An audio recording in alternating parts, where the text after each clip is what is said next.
আইপিএলে আবারও ব্যর্থ হয়েছেন রোহিত শর্মা। দল জিতলেও তার থেকে যেমন পারফরমেন্সের আশা করা যায় তেমন পারফরমেন্স দেখা যায়নি।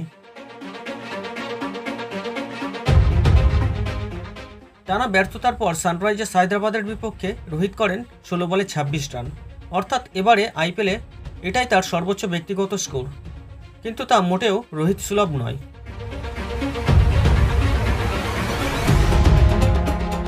এবারের আইপিএলে রোহিত শর্মার মোট সংগ্রহ 82 রান, গড় 14-র নিচে। এই অবস্থায় তাকে ভরসা করে দলে টানা খেলানোটা মুশকিল, কারণ দলের কথা ভাবলে রোহিতের পারফরমেন্স আখেরে দলের স্বার্থের বিরুদ্ধেই যাচ্ছে বারবার।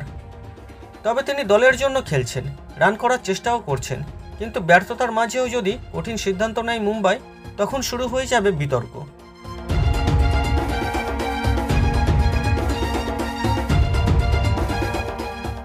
এই আবহেই এবার বড় বার্তা দিলেন বীরেন্দ্র সেহবাগ।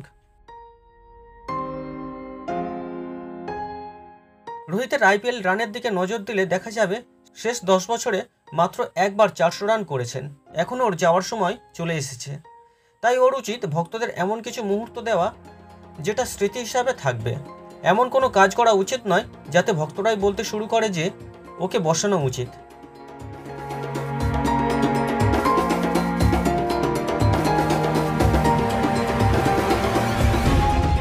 এদিন বীরুকে দেখা গেল রোহিতকে কিভাবে খেলতে হবে তার উপদেশ দিতেও।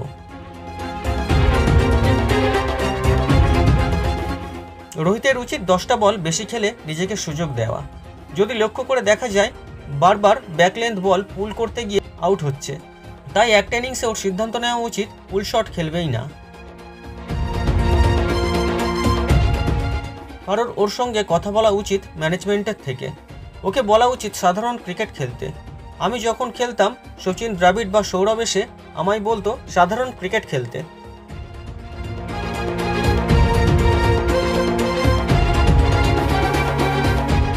উল্লেখ্য, রোহিত শর্মা তার আইপিএল ক্যারিয়ার শুরু করেছিলেন 2008 সাল থেকে। মোট 263টি আইপিএল ম্যাচ খেলেছেন রোহিত শর্মা, রান করেছেন 6710। তার আইপিএল ক্যারিয়ারে এক বছরের সর্বোচ্চ রান হলো 538, যেটি তিনি 2013 সালে করেছিলেন।